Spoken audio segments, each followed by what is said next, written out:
Hi everybody, and welcome to part 4 of video 7 in the Core Foundational series. And today we're going to look at the life area cards of health, family, finances, friendship, and social life, and what else?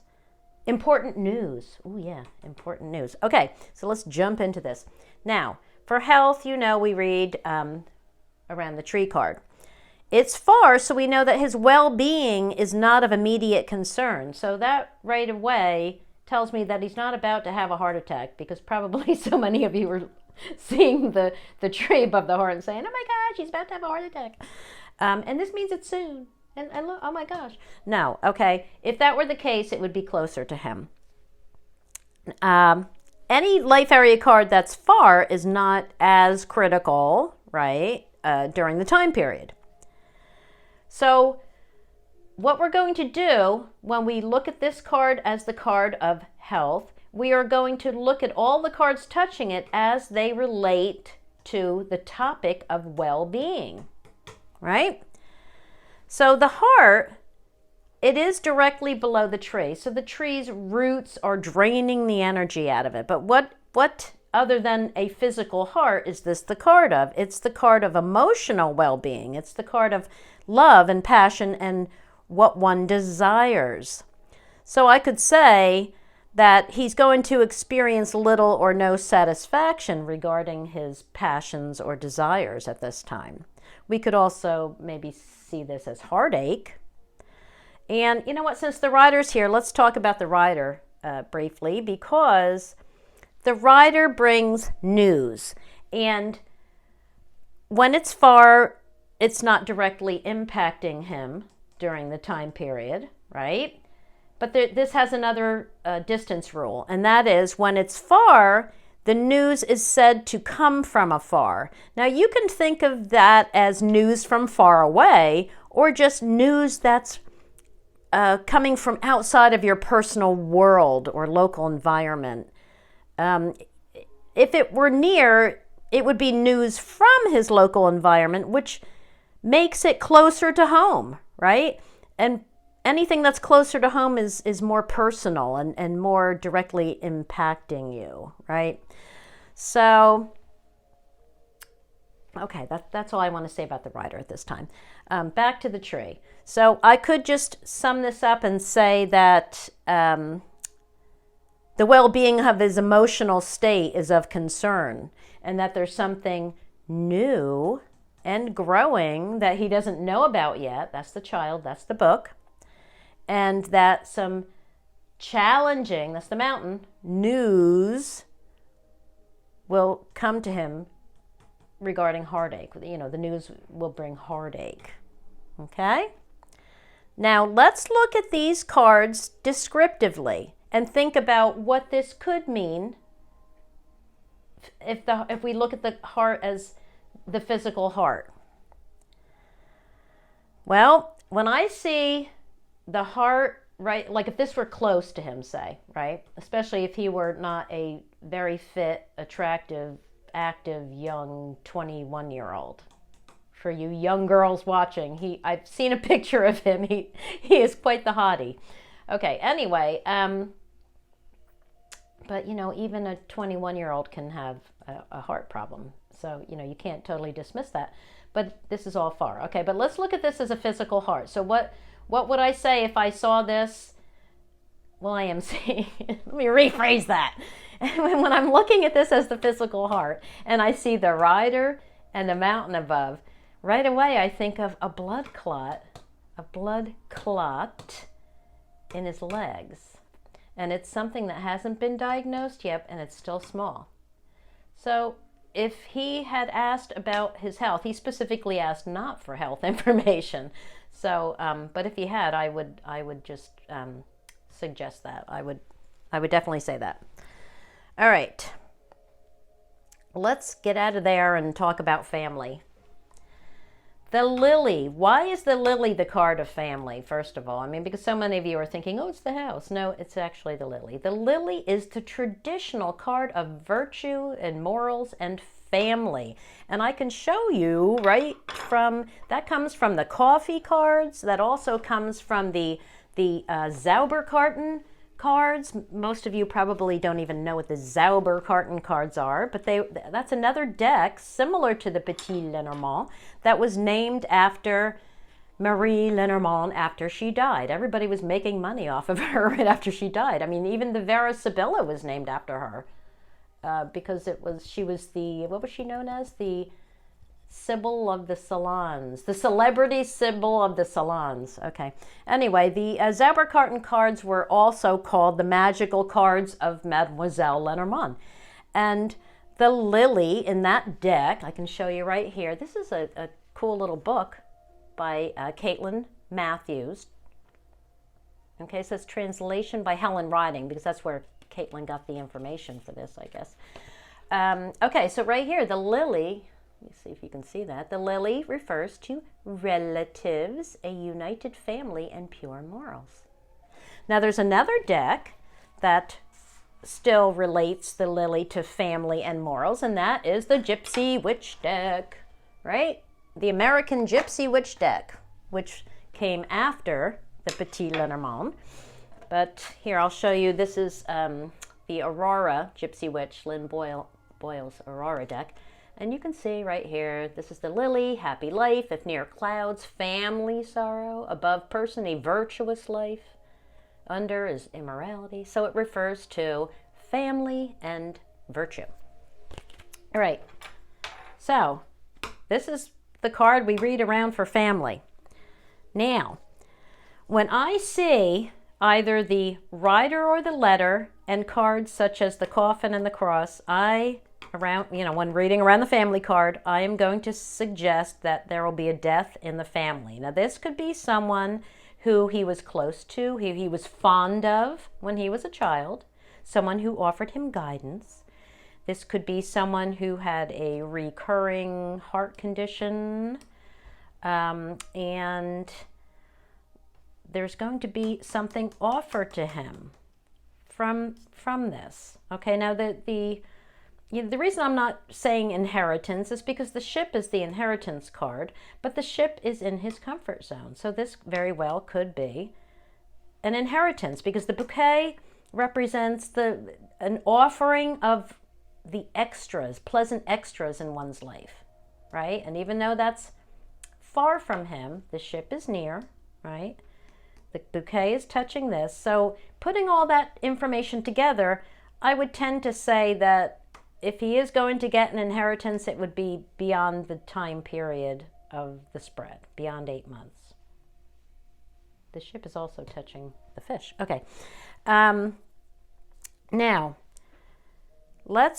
since we're talking about money here, let's jump right into finances. So when we read for finances, we read around the fish card. This is your cash flow. This is the exchange of your money. Okay, so that's the card of finances. And we never want to see this card out of his reach, out of one's reach, and it is. Because that tells you that he's either spending too much, or he's not making enough, or that there will be he will incur too many expenses during the time period. Now it sits on the stork, who brings changes. Now the ship, like I just said, brings in extra money, but we need to get the full story. Now the ways is above the ship, and we could read this as that as he'll be undecided as how to bring in more money, or there will be a change in direction regarding his finances. I mean, the mountain above the rider suggests that the changes to his finances will be challenging, right? And there could be a delay. Ooh, see right there, we go back to a delay in the money coming to him. And isn't that what I just said when reading around if he's going to get an inheritance, this is showing a delay. Boop, there you go. All right, now, just based on the fact that the fish is far, we can also read the cards touching to see what he's spending too much money on. So now we're going to a subsequent layer and we're reading the cards descriptively, right? We just did this in another video, another GT video I made. So what am I seeing? What is he spending too much of his money on? We could say moving, we could say travel. These three cards together again look like possibly mountain climbing, right? There's a path over the mountains, and this is the active card. This could be skiing or mountain climbing. And don't forget to look to see what the rider is facing. That's what the rider is bringing, right? And it's facing the heart, so he's possibly spending too much money on things he's passionate about, on his hobbies. All right, let's get to friendship. What card for personal friendships? We read around the dog card. And the dog is touching him, right? So I want you to take note of the fact that we are now reading around the dog. Don't suddenly start reading around his card. Focus on reading this as the card representing his close friends. Now, I'm saying definitely this is a close friend because it's touching him and it's touching the house, right? So it can't be any closer. But now we're reading around this card, so now we see him mirroring the fox, right? So what can we say about, and don't jump back to reading for him. We are reading now for his friends, his close, at least his best friend, say, right? His closest friend.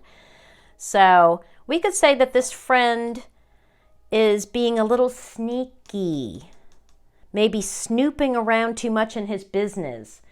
I'm seeing that from the fox with the clover and the key. This is like grabbing opportunities to open doors and find things out, right? His friend is too much up in his business, right? And talking to people about him, right? Trying to find stuff out, maybe envious of any recognition that he's been receiving, the way he's being seen.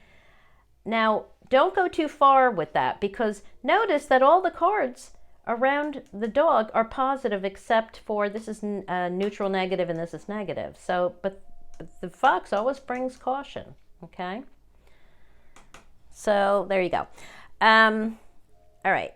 Now, since we're talking about friendships, let's talk about how the garden card differs from the dog. The dog is your close friendships, or maybe specifically your best friend, but it's close, more personal friendships, right? It's a card of loyalty.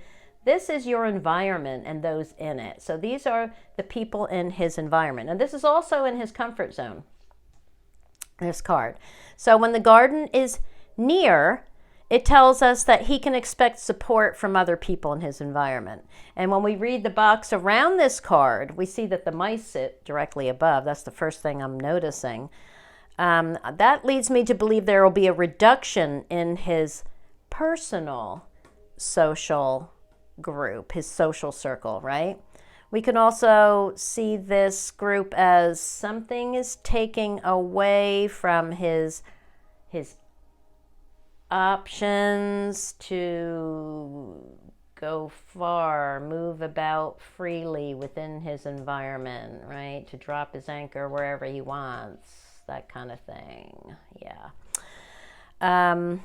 The clover in the tower looks like unexpected or sudden restrictions will reduce his ability to go where he wants. And he also may choose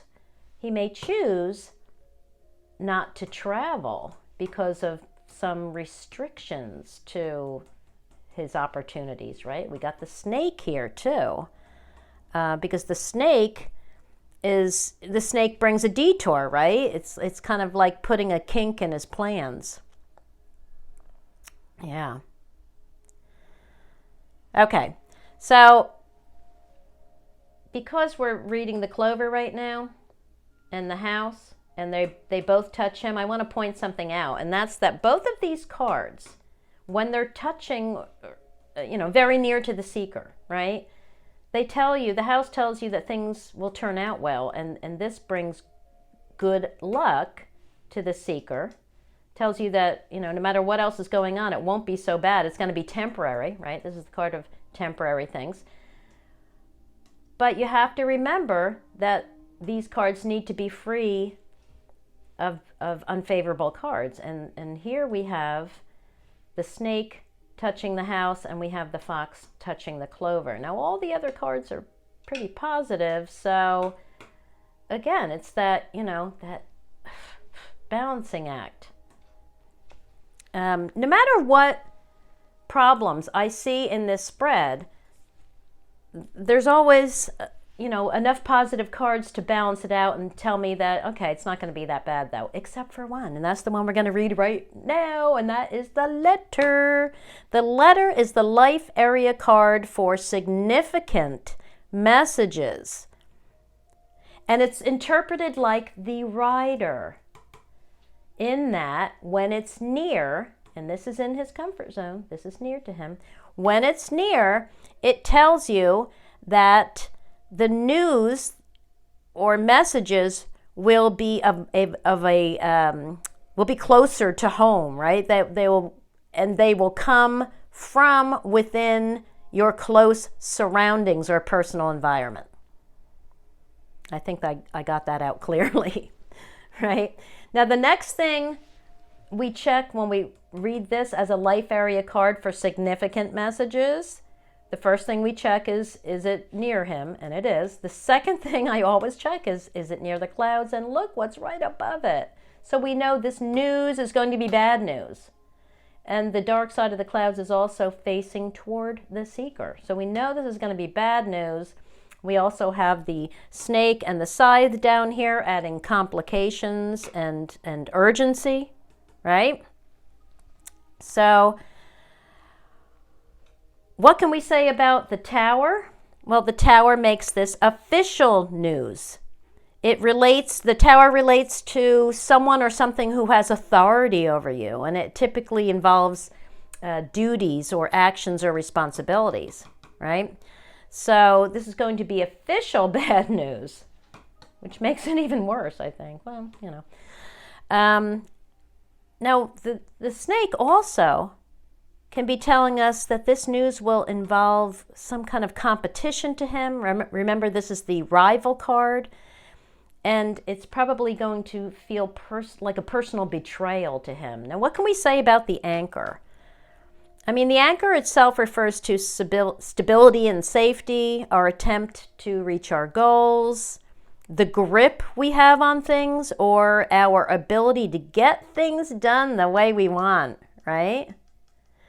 And the tower above the anchor, because this is the card of trying to reach your goals, right? The tower looks like, or makes this long-term goals. So he's going to definitely receive some official bad news that's probably regarding his long-term goals. It's going to feel personal, and it's going to bring complications and a sense of urgency. That's probably why the snake is touching his house. Okay?